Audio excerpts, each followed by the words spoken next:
वहीं उत्तर भारत में ठंड और कोहरे का कहर देखने को मिल रहा है। कड़ाके की ठंड से अभी राहत के आसार नहीं है। पश्चिमी यूपी और दिल्ली एनसीआर में फिर बदलेगा मौसम। 22-23 जनवरी को बारिश, आकाश बिजली का अलर्ट। यूपी के 30 से ज्यादा जिलों में घने कोहरे का अलर्ट। तापमान में गिरावट से और बढ़ेगी ठिठुरन।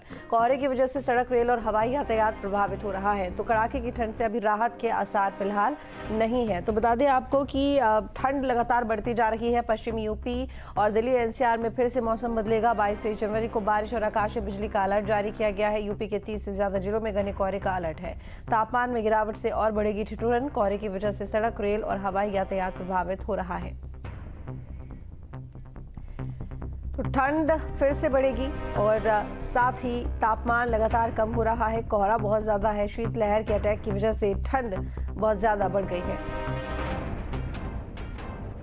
तो उत्तर भारत में ठंड और कोहरे का कहर जारी है और साथ ही बारिश और बर्फबारी की वजह से ठंड और भी ज्यादा बढ़ जाती है। तो हमारे साथ में संवाददाता जुड़ गए हैं। झांसी से रवि परिहार, महाराजगंज से संवाददाता ब्रजेंद्र और कानपुर से हमारे साथ में अनिल जुड़े हुए हैं। सबसे पहले झांसी से रवि, आपके पास आऊंगी। झांसी में कैसा मौसम देखने को मिल रहा है रवि? ठंड कितनी है? में आज भले ही कोहरे की चादर और घना कोहरा दिखाई नहीं दे रहा हो, लेकिन गलन वाली सर्दी और शीतलहर का प्रकोप झांसी में लगातार जारी बना हुआ है। इसके साथ ही उत्तर प्रदेश के अन्य जिलों सहित झांसी में अलर्ट जारी किया गया है और जहां आने वाले 2-3 दिनों में बारिश होने की संभावना है, जिससे सर्दी और बढ़ने की संभावना है। वहीं अगर यातायात की बात की जाए तो हाईवे पर चलने वाले वाहनों की रफ्तार पर कहीं ना कहीं लगाम लगा है, ब्रेक लगा है। वहीं ट्रेन भी अपने निर्धारित समय से सर्दी की वजह से कई घंटे की देरी से चल रही है और कई ट्रेनों को घने कोहरे की वजह से रद्द भी करना पड़ रहा है रेलवे विभाग को। तो झांसी में जो लगातार सर्दी का सितम है वो लगातार जारी बना हुआ है। वहीं जिला प्रशासन द्वारा जगह जगह सुबह शाम अलाव की व्यवस्था की गई है। जो मुख्य चौराहे है, बस स्टैंड है, रेलवे स्टेशन है और पार्क, जो मुख्य बाजार है जहां पर भीड़ भाड़ वाले क्षेत्र है, वहां पर अलाव की व्यवस्था की गई। इसके साथ ही जो बेसहारा बेघर लोग हैं उनके लिए रैन बसेरे का प्रबंध किया गया है, जहां पर खाने पीने से लेकर उनके गर्म कपड़ों का भी इंतजाम किया गया है, ताकि खुले आसमान के नीचे बेसहारा बेघर लोग रात गुजारने को मजबूर ना हो और उन्हें एक सुरक्षित स्थान पर भेजकर उनकी जान बचाई जा सके, ताकि सर्दी से किसी की मौत ना हो। बिल्कुल ठीक कहा आपने। यहाँ पर प्रशासन तो मुस्तैद दिखाई दे ही रहा है। ब्रजेंद्र, महाराजगंज में क्या तापमान है? कोहरे को लेकर क्या स्थिति है?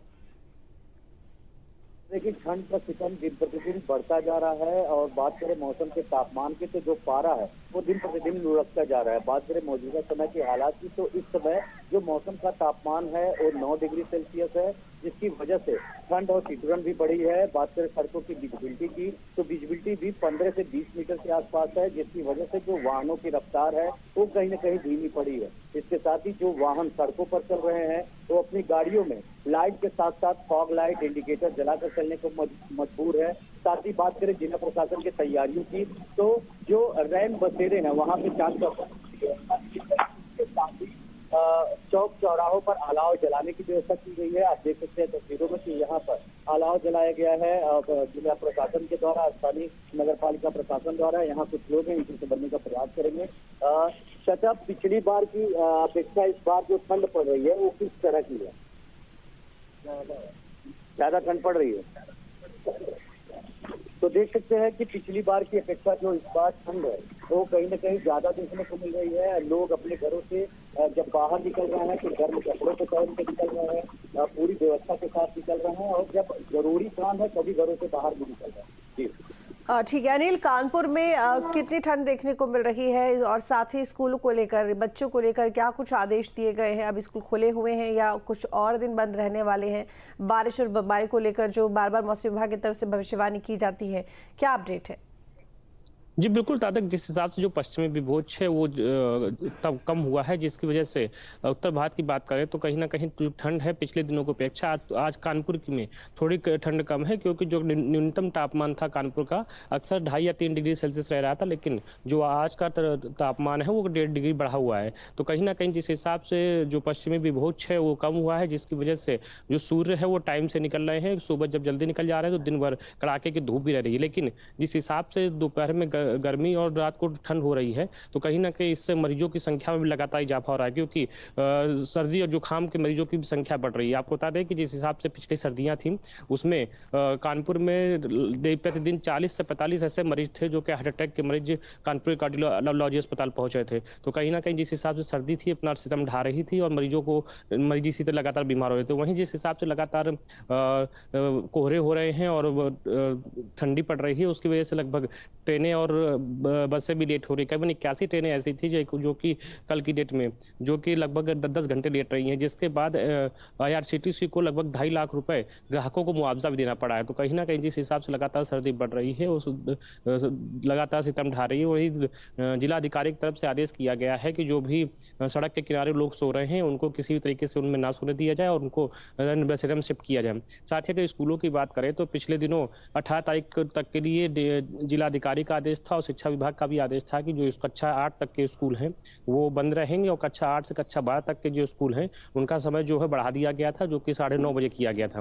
9:30 से 2 बजे तक चलेंगे। लेकिन जिस हिसाब से फिर से सर्दी ने अपना प्रकोप दिखाना चालू किया है, तो जो स्कूलों के समय है कक्षा 1 से कक्षा 8 तक के स्कूलों की छुट्टियां कर दी गई थी और कक्षा 8 से कक्षा 12 तक के जो स्कूल का समय था वो 9:30 से बढ़ाकर 10 कर दिया गया था।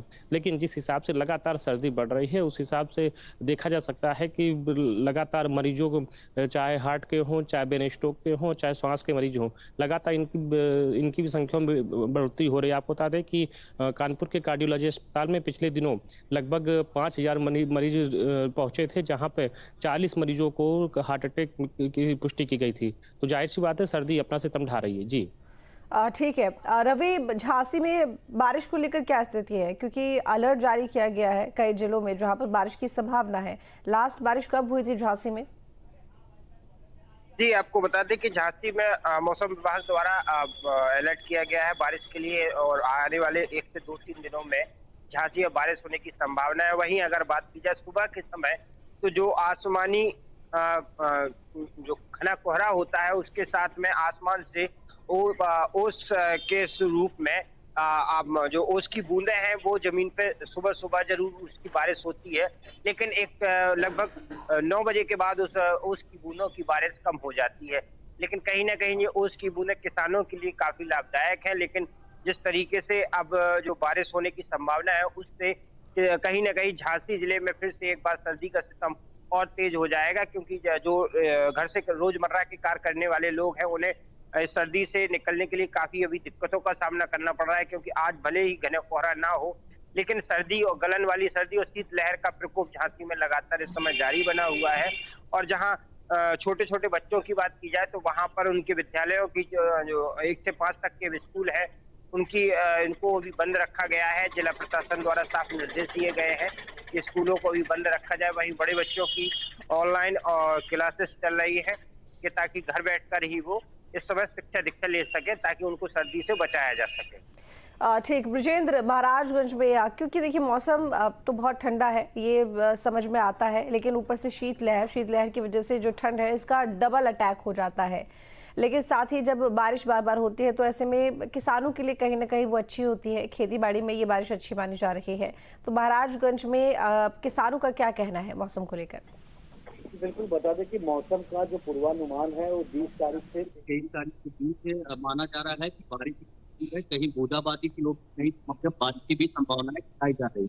इसके साथ ही बात करें जो किसानों की, तो खेत में जो गेहूं की फसल लगे हुए हैं उसमें पानी की इसमें आवश्यकता भी है और अगर ये बारिश होती है तो कहीं ना कहीं किसानों को भी इससे राहत मिलेगी। ठीक है अनिल, कानपुर में प्रशासन कितना एक्टिव है तमाम इंतजामों को लेकर? जो ठंड के लिए कहा जा रहा था कि तमाम जो इंतजाम है वो कर लिए गए हैं, कई दावे किए जाते हैं। जी बिल्कुल, शुरुआती दिनों में तो जरूर लापरवाही देखने को मिली थी, लेकिन जिस हिसाब से लगातार जब खबरें चली और खबरें चलने के बाद जिस हिसाब से सूबे की मुखिया योगी आदित्यनाथ ने सभी जिलों के दिशा निर्देश दिए कि किसी भी तरीके से कोई लापरवाही ना बरती जाए सर्दी को लेकर, जिसके बाद कहीं ना कहीं जो प्रशासन है एक्टिव हुआ। एक्टिव होने के बाद लगातार अपने ऑफिसों से निकले और चाहे वो नगर निगम हो और चाहे जिला प्रशासन हो, पूरी तरीके से व्यवस्थाओं के ताकत चौबंद में लग गए कि किसी प्रकार से भी जो सड़क के किनारे लोग रहते हैं उनको वहां ना सोने दिए जाए, उनको जो पास में ही रैन बसेरा है उनमें रहने की व्यवस्था करा जाए। साथ में आपको बता दें कि शुरुआती दिनों में जरूर ऐसा देखने को मिला था कि जो रैन बसेरे थे उसमें ताले लगे हुए थे और जो लोग थे रैन बसेरे के बाहर ही सोते हुए पकड़े गए थे। लेकिन जिस हिसाब से लगातार खबरें चली और खबरें चलने के बाद जब प्रशासन जो है एक्टिव हुआ, एक्टिव होने के बाद में इस तरीके की चीजें अब देखने को फिलहाल तो नहीं मिल रही है। लेकिन जिस हिसाब से लगातार सर्दी बढ़ रही है तो जाहिर सी बात है सर्दी अपना सितम ढा ही रही है। तो इसके बाद समय पे भी नव आगंतुक जिलाधिकारियां हैं, उन्होंने भी कल निरीक्षण किया। निरीक्षण करने के बाद सभी अधिकारियों को साफ दिशा निर्देश दिए हैं कि किसी प्रकार की कोताही ना बरती जाए। आपको बता दें कि जिस हिसाब से जो गौशाला बने हैं, गौशालाओं में भी लगातार अधिकारी जो है मॉनिटरिंग कर रहे हैं। मॉनिटरिंग करने के बाद जो जानवर हैं, जानवरों के लिए ओढ़ने और खाने पीने की ठीक ठाक व्यवस्था कराई जा रही है। आप सभी का बहुत शुक्रिया तमाम जानकारी के लिए। आगे बढ़ेंगे।